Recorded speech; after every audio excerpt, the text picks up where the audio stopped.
Welcome to PerHer Perspective, a podcast of raw, relatable conversations on leadership, challenges, and solutions in running a business, often with the support of smart peers. The show inspires business owners to grow, make bold decisions, and go bigger with confidence. I'm your host, Marla Noel. Let's get started.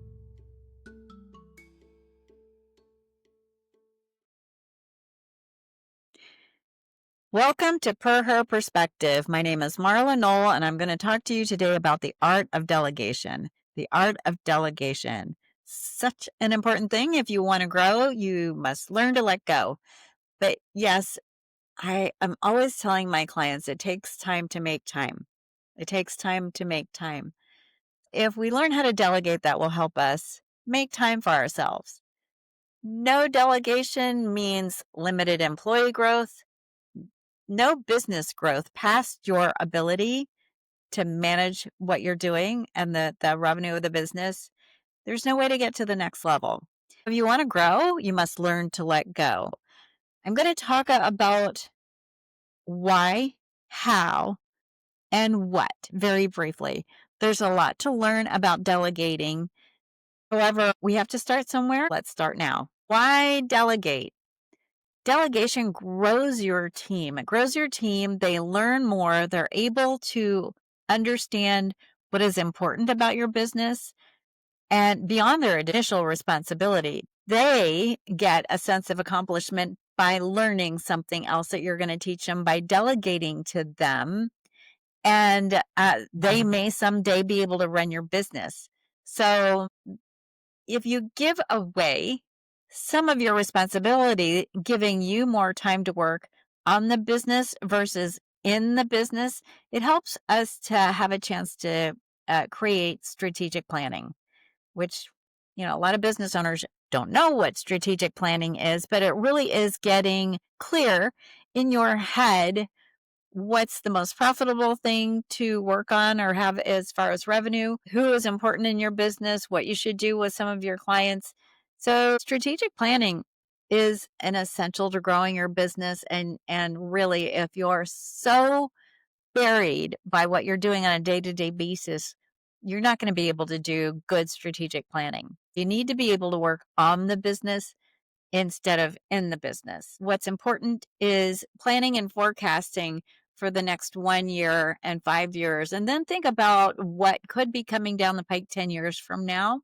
What is that going to look like? Not just what's going to happen, but what does your org chart need to look like? What kind of products should you consider? What are some of the issues that may impact you internally and externally? When we do strategic planning, create a SWOT analysis. That's the strengths, weaknesses, opportunities, and threats.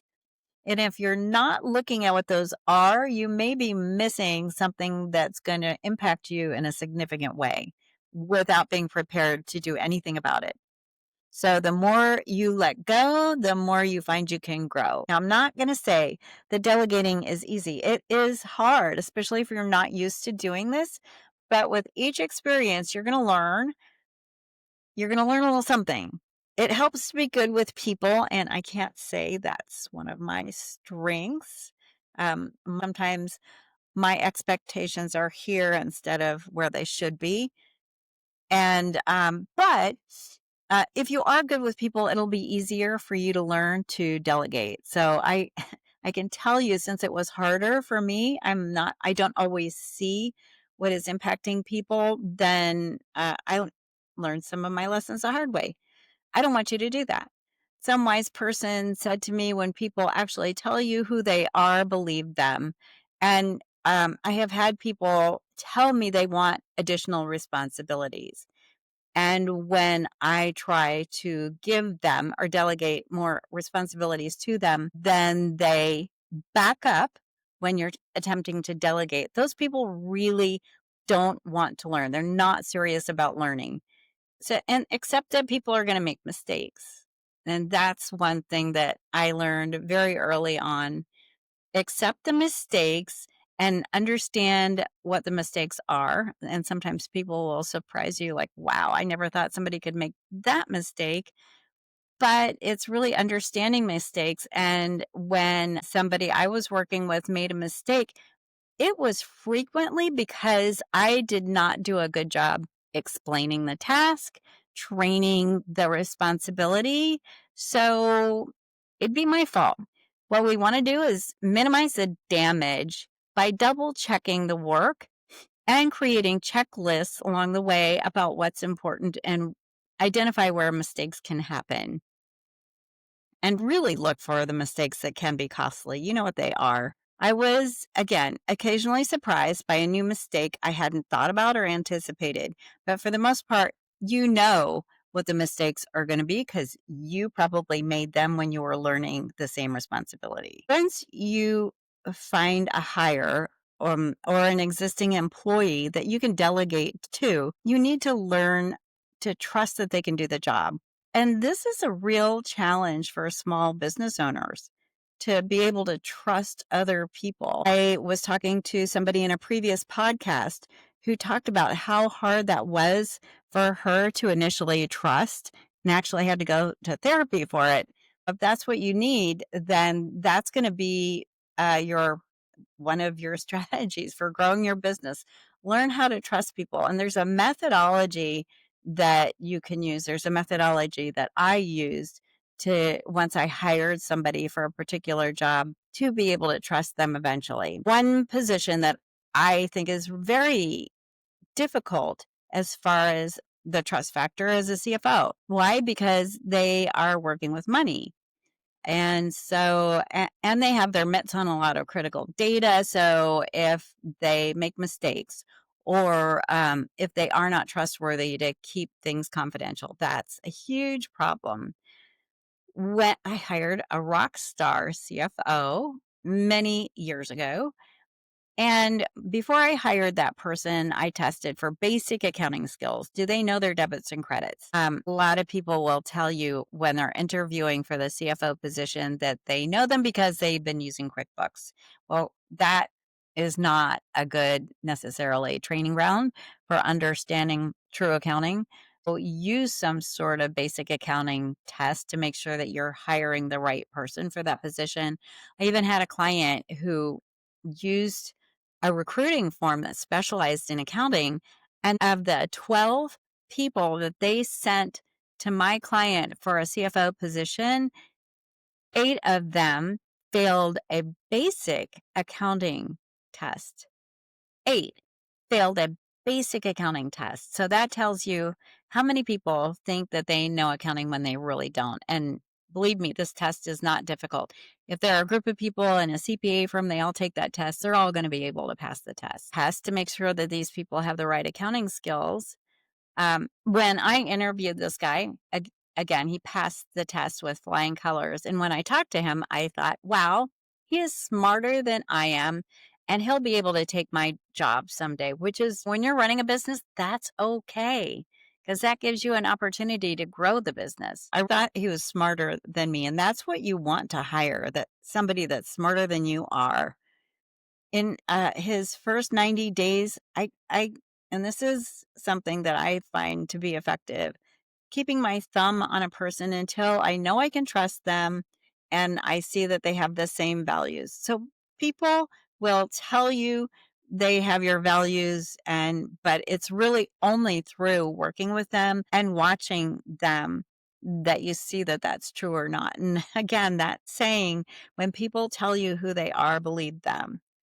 I worked with this guy for 90 days. I realized, wow, he's really good. He does what he said he's going to do. It really shocked him when I first told him uh, he had done something task and he brought it to me and he said, "You want to check this?" And I said, "No, I think you know what it's supposed to look like." It was not a critical function where I would always just double check it just to be sure it's accurate. You always want, for a critical job, a second pair of eyes on something where people can make a mistake. But he really got it. So, but he was confused when I said, "No, I don't need to look at it. You got it." And it took us maybe a couple of weeks before he realized, "No, my thumb is gone. I'm not going to micromanage.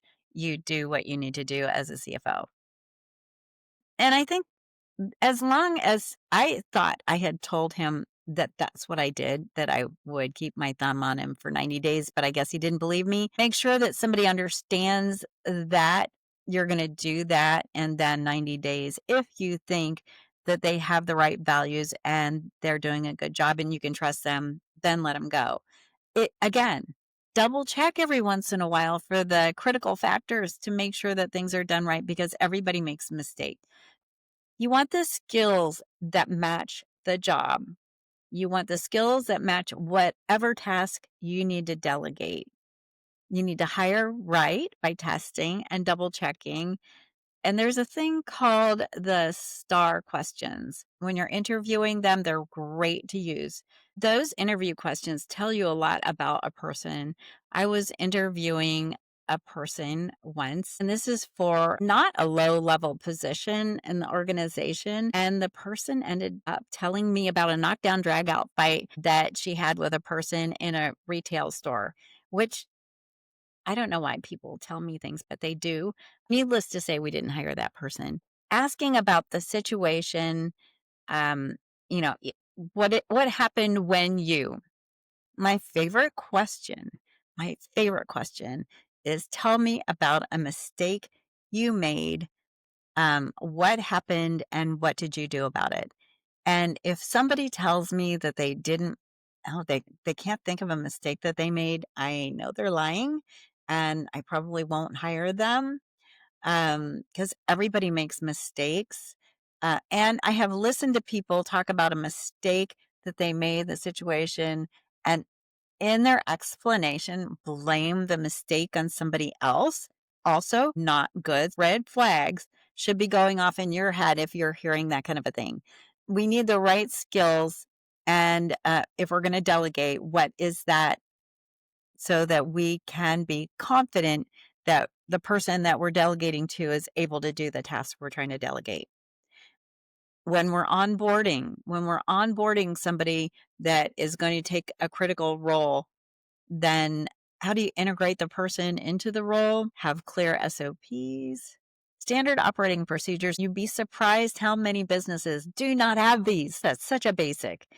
Standard operating procedures, and really, there are so many tasks that if you can think about it, and if you're trying to hire for a task that you're doing, think about all the little steps you take along the way to be able to do that particular task. I think you might be surprised at what you hadn't thought about that you're doing on a regular basis to get that done. Use the SOPs to train whoever you're delegating to. And again, the under the thumb rule, 90 days, or however long it takes you. I have a client that hired a difficult position and it's taking more than a year only because it's a new position. It wasn't highly clarified what that position should be doing. If it takes that long, it takes that long. It really just depends upon the position that you're hiring for and what the requirements are for that position. And hopefully you know what they should be doing. But sometimes when you're growing, it is really difficult to define what you want a particular role to take on. And sometimes that role changes. How do you delegate? You know the why. How do we delegate? I told you a little bit about what's important when you're getting the right person, and SOPs are critical. The person you're delegating to needs to understand the why. Why are they doing this particular function? Because they may come back with, you know what? I realized that this wasn't necessary because of that, that, and that. And they could be right. So again, as you're training, it's a really good time to learn about some procedures that you're doing that you really don't need to be doing. That old line, we're doing it that way because that's the way we've always done it around here. I hate that because that is not a good reason for doing something because we've always done that around here. If you hear that as people are training, then there might be something wrong with that particular task.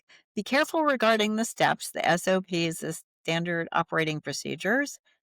Get all the little details, and sometimes we forget about the basics because it really is hard to identify step by step without missing 2 or 3 or 5. Sometimes it's good to write out an SOP and let somebody else who knows the steps review them, or have somebody try to follow those steps that doesn't know the job to see how well they do. After we have done a training or two, let's have some checkpoints. We're going to delegate the task and then have some points along the way to know if that person understands the task or not. I had somebody I worked with for many years, really smart guy, and he had dyslexic hearing.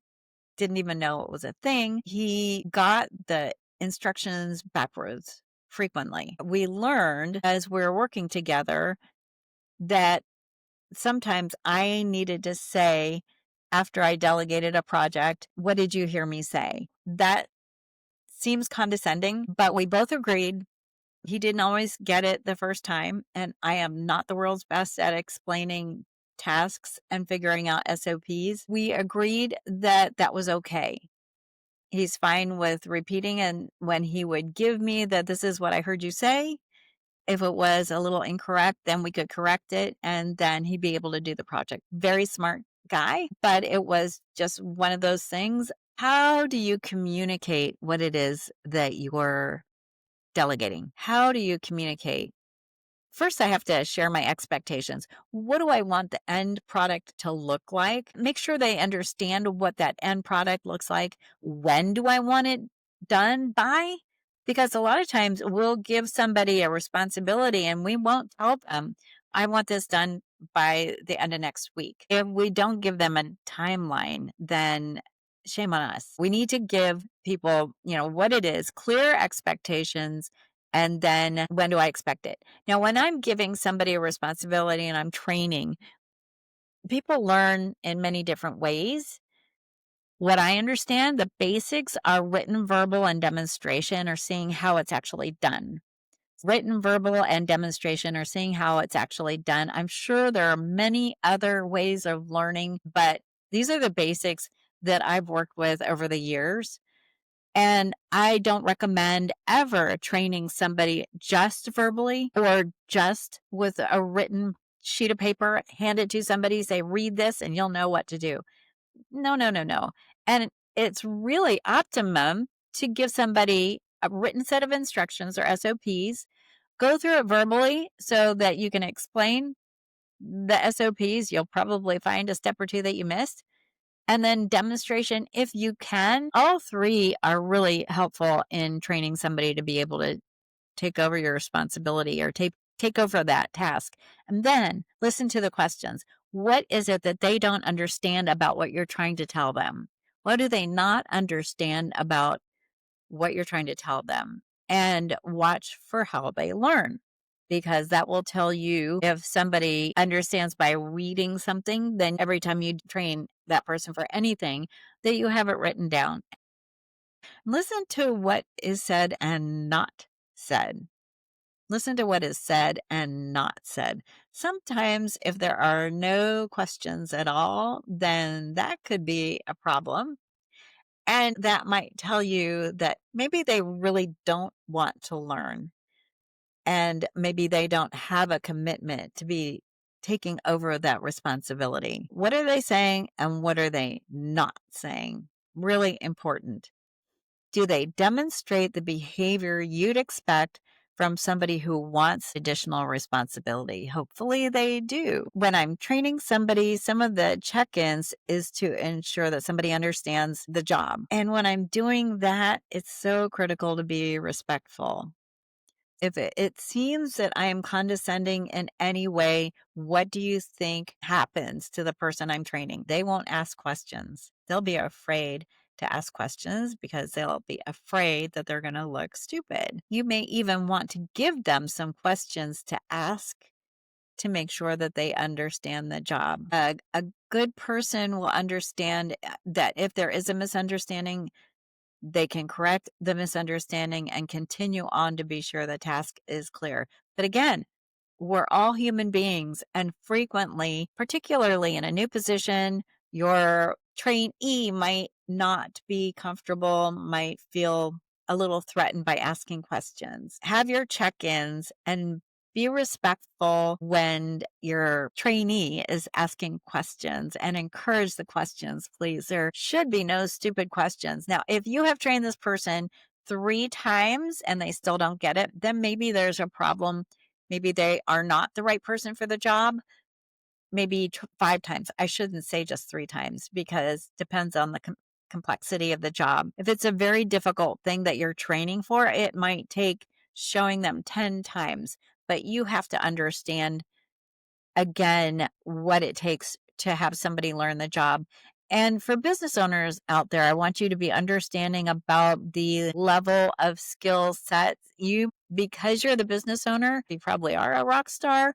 Not everybody catches on as quickly as you do. So please have some patience when you're training and let them ask questions and try to keep them from feeling foolish for asking those questions and never be condescending and when you're answering. Set a schedule for your check-ins. If it's an easy job, you might want to check in with it in an hour or two. If it's a really complicated job, check in maybe every day or once a week, depending again upon the job. I had a client that had a project for a customer. She delegated the project away to a person and did not check in with that person until the morning that project was due. It was all wrong, and she did not have time to fix what was wrong. Give yourself some time. When something is due, check to see if the person is going down the right path a couple of days before that project is due. And then reward for positive results, because that really motivates people. Sometimes that reward is just good job. Telling somebody good job is really a huge plus. I have a client that is a great guy, and he's constantly supporting people, training and educating, and he's good at it and tells people when they're doing a good job. And you can see it in the faces of the employees. I meet with the executive team on a regular basis, and they're a group of really smart people, and they are in the room because my client has done such a good job with recruiting, training, and motivating and having those people really inspired to help for the growth of the business. And that inspect what you expect is something I say frequently. Inspect what you expect. Always check when you're training somebody. And this is probably the biggest mistake I see when people are delegating, is that they miss that one thing. They don't double check, they don't inspect what they expect, and then they get the wrong thing and they're upset. Well, if it's the first time this person is doing that for you, you should never be upset. It's probably your fault, not the employee's fault. So inspect what you expect. What to delegate? What to delegate? That's a tough one. And if you're new to delegation, begin with small things, because it's hard to delegate and you're going to make a mistake or two. So begin with something small. Maybe something that will take a couple of hours or even a half an hour. Start with something small so you get used to the delegation process. Then eventually you'll want to be able to delegate away as much as you possibly can. I got so much better at delegating, and I had a medical issue where I needed to be out of the office for a month. And that business ran fine without me. You want that to be you. Do you want to take a month vacation? I know a lot of business owners that do want to take a month vacations. You want to delegate away as much as you possibly can so that you can spend more time working on the business versus in the business. Now, I have a grid that I suggest all of my clients use that will help them understand what to delegate. What to delegate. In this grid, in the upper left-hand corner, are all the things that you do that you love to do and you're good at it. Upper left-hand corner, I want you to list everything that you're doing on this grid somewhere. Upper left-hand corner is what you love to do and you're good at it. What you love to do and you're good at it. That's the upper left-hand corner. Those are the things you want to keep doing. If you want to have your hand in the business, you want to keep doing those things in the upper left-hand corner of this grid. In the upper right hand, it's you're good at this, but you really don't enjoy doing it. You're good at it, but you don't enjoy doing it. And you may want to get rid of that. Anything that you don't enjoy doing, that takes your soul. Don't be doing those things if you do not have to. If you can delegate those things away, good. There was one thing that I hated being involved in, and that would go in the lower right hand. I am not good at it, and I don't want to do it. And it just so happens my CFO loved to do this one particular thing. It was so easy to delegate that away. Once I understood how my CFO was going to handle it, it was one of those, good, you take it. In the lower left hand are the things that you may not be that good at, but you enjoy doing them. And the point of this grid is putting things in all of those, whatever you have to do during the day, during the week, during the month, during the year. All of that stuff should be somewhere on this grid. And I want you to delegate away anything that's in that lower right-hand corner. I'm not good at it, and I don't like to do it. So you should not be doing those things. And if you can delegate those things away, yay, because those things will take away your enjoyment of your business. And you know what those things are, I think most of you. One thing I think is really important in most businesses. Now, there might be some of you that have a virtual office and you don't actually meet with anybody, but management by walking around is such a good tool. You'd be amazed at the things you learn by walking around. And if you have an offsite location, you need to be there. You need to be there. I had an executive that I worked with, and this guy hated to get up from his desk. He did not like to go and check on anything, and it showed in his inability to do his job. I would check with him, how is such and such going? And he'd say, I don't know, I'll have to get back to you. But he knew absolutely nothing about what was going on because he didn't get out of his desk and go check on what was going on. Getting out of your desk and walking around, and when you have an offsite, going there. I had an offsite location, and people were telling me that they were doing all of these SOPs that were a requirement of the business, certain things that you say, certain things that you do. It was critical in this type of business. And I was shocked once when I went to the business and I listened to somebody answer the phone and they said all of the wrong things. If you don't get out of the office and go to your offsites, you're not going to learn this. It's important to observe what is happening, even though you're being told that, of course, all of what you expect is happening. Sometimes that's just not true. It is inspecting what you expect. Inspect what you expect. It's a great rule for any business. Follow up on a regular basis, even if it's something that's a tiny little thing. I think the devil is in the details in many businesses. And if we don't follow up on some of those details, we might get burned in the end. You want the results of your business to be something you're proud of. Inspect what you expect. If something is being done incorrectly, learn how to coach, compliment the good, and provide input for the mistakes. And define targets for what an employee should be doing to make the project the right way, steps along the way. So especially if it's a big project, how do you eat an elephant a bite at a time? And this sounds like such a bad saying, but it is so true. Have the check-ins, make sure along the way that the person is doing the job right, make sure it's clear. Again, if you have to coach multiple times on something that's kind of basic and the person isn't getting it, they may not be the right person for the job. And you don't want to torture somebody and have them do something that they're not good at. Again, that's another soul-sucking thing. And so you don't want to hurt people that way. There's some people that don't like change. So they get in a job, even though they're bad at it, and they're just going to keep doing it, even though they're bad at it. And that's not good for them. That's not good for you. And so they're much better off if you say, this isn't working. And so we'll have to part ways. This is the beginning of talking about delegation. I know that it is difficult for many people, but such a crucial component of growing your business and getting to the next level. You will never grow if you don't let go. You will never grow if you don't let go. Good luck with delegating. And I look forward to talking to you again about this. In the meantime, this is Marla Noel with PerHer Perspective. I look forward to getting to know your thoughts about my podcasts and watch them on Spotify, Apple, and YouTube.